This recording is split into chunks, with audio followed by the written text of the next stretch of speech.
দেখো দেখিনি তোদের মধ্যে ঠিক কি হয়েছে একটু খুলে বলবি আমাদের। নিজেদের মধ্যে এরকম কাদা ছোড়াছুড়ি হচ্ছেটা কেন, সমস্যাটা কি? আয়ুষ, তোর নিজেদের সম্পর্কটাকে নিয়ে এত এরকম ইনসিকিউরিটি কেন? তুই এরকম অপমান কেন করিস কথায় কথায় গঙ্গাকে? আমি কি করছি কি না করছি সেটা আমি মুখে বলতে পারবো না বনি মিমি। বিশ্বাস করো, সত্যিটা যদি তোমরা জানতে তাহলে এইভাবেই রিঅ্যাক্ট করতে। এটা আবার কি নাটক শুরু হলো মাঝরাতে? আচ্ছা রিমঝিম, তুই ক্লিয়ার করে বলতে হয়েছেটা কি?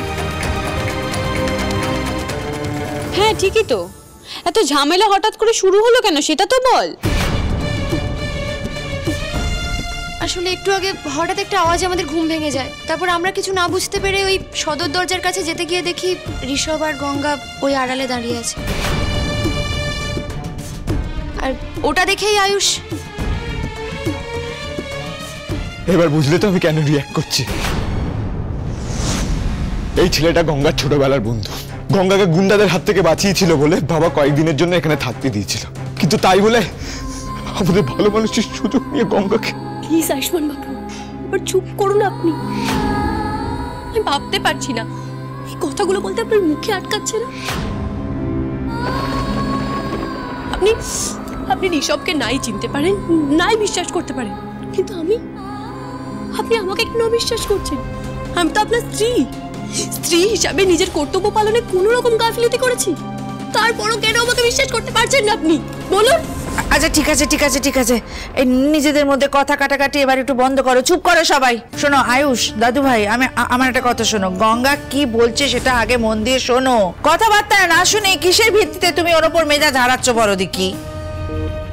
গঙ্গা মা বল বল, কি হয়েছিল বল। দিদুন, সবার ওঠার আগেই সদর দরজা খোলার শব্দে আমার ঘুম ভেঙে যায়। আমি কিছুটা এগিয়ে দেখি যে দরজা থেকে কেউ একটা বাইরে বেরিয়ে গেল, আর সেই সময় ঋষভও সেটা শুনে সেখানে আসে, আর আয়ুষ্মান বাবু আমাদের দুজনকে একসাথে দেখে। মিথ্যা কথা বলছেন আপনি। আয়ুষ, গঙ্গার সঙ্গে ভদ্রভাবে কথা বলো।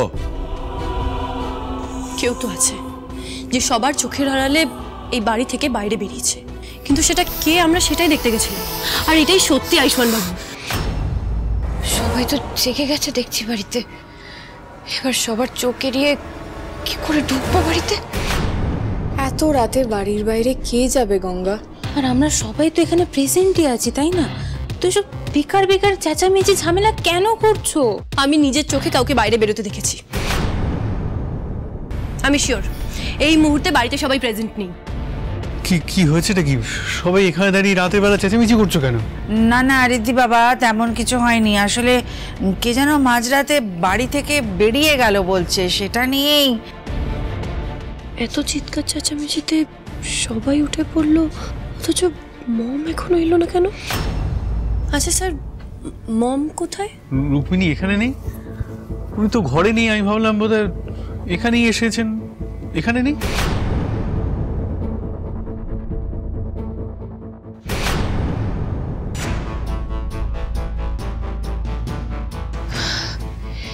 এইভাবে বাড়িতে ঢুকলে তো আমার সব প্ল্যান ভেস্তে যাবে।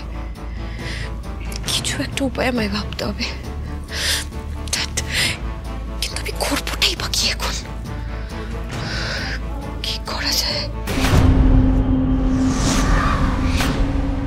তবে কি মম বাড়ির বাইরে বেরিয়েছে? যা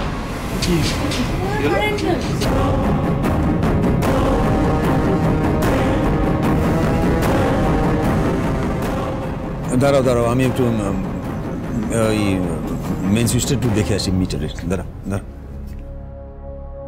রুক্মিণী কোথায় যেতে পারে না তো রাতে?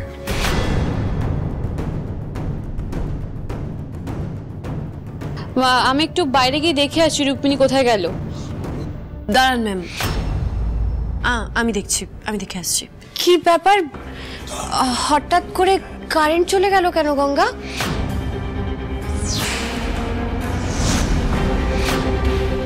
কিছু কি হয়েছে? সবাই একসাথে এখানে।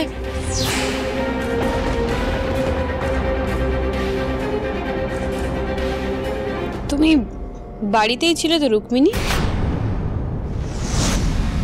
তাহলে এতক্ষণ কোথায় ছিলে?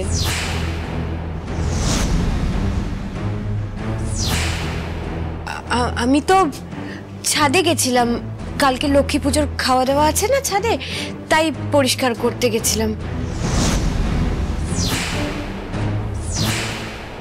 এই শোনো না, ওই আমার মনে হলো কেউ ওই আমাদের ওই ইলেকট্রিক্যাল লাইনটা কেউ কেটে দিয়ে গেছে।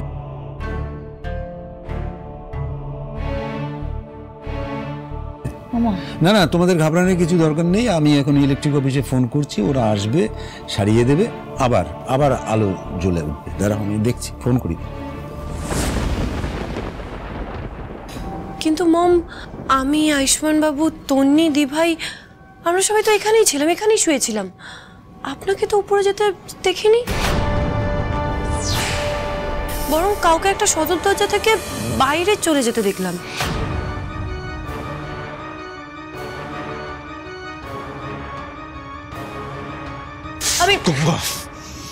খবরদার মিথ্যে কথা বলে নিজের অন্যায় ঢাকার চেষ্টা করবেন না। আমি আর সহ্য করতে পারছি না। অলরেডি এই ঋষভের জন্য আমার বিরুদ্ধে গেছেন, তাই জন্য আজকে আমি আপনাকে আলটিমেটাম দিচ্ছি। আপনি দু নৌকায় পা দিয়ে চলতে পারবেন না। আপনাকে আমার আর ঋষভের মধ্যে যে কোনো একজনকে চুজ করতে হবে, আর সেটা আজকেই। পারবো না চুজ করতে,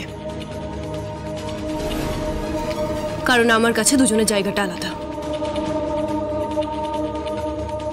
এবার আপনার যা ইচ্ছে আপনি করতে পারেন, আমিও দেখতে চাই রাগের বশে আর কত সর্বনাশ করতে পারেন আপনি।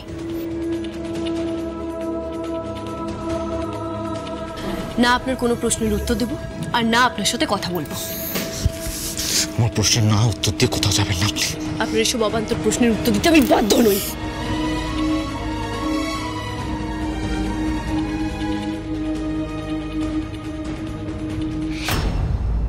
আজকে আমার জন্যই এদের ভুল বোঝাবুঝি এতখানি বেড়ে গেছে। গঙ্গার কোনো দোষ নেই, তাও আয়ুষ ওকে ভুল বুঝছে। কিন্তু আমি চাইলেও তো এটা মেটাতে পারবো না। নিজেকে বাঁচাতে আমার চুপ করে থাকা ছাড়া এখন আর অন্য কোনো উপায় নেই। আয়ুষ, আয়ুষ থামো, অনেক হয়েছে। তখন থেকে তুমি ওকে অপমান করে চলেছো, যেটা ও একেবারেই ডিজার্ভ করে না। কি হচ্ছে তাকে আয়ুষ? তুমি এসব কেন করছো? তোমার কি বেসিক শিক্ষা দীক্ষা সব ভুলে গেছো তুমি?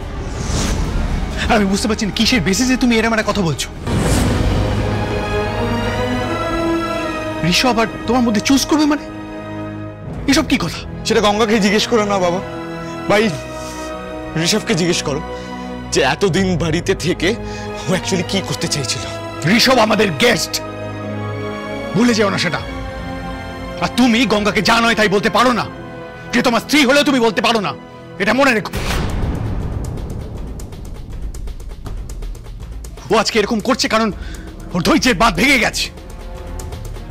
আর একটা কথা জেনে রাখো, যে স্বামী স্ত্রীর মধ্যে ঝগড়া ঝামেলা অশান্তি হতেই পারে, মিসআন্ডারস্ট্যান্ডিং হতেই পারে, কিন্তু সবকিছুর একটা স্থান কাল পাত্র রয়েছে। ভেবে চিন্তে কথা বলতে হয়। লোক সমাজে যা নয় তাই তুমি বলতে পারো না।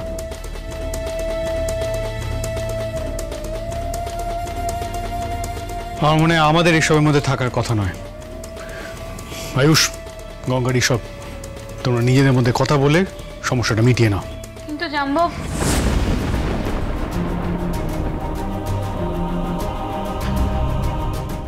চলো।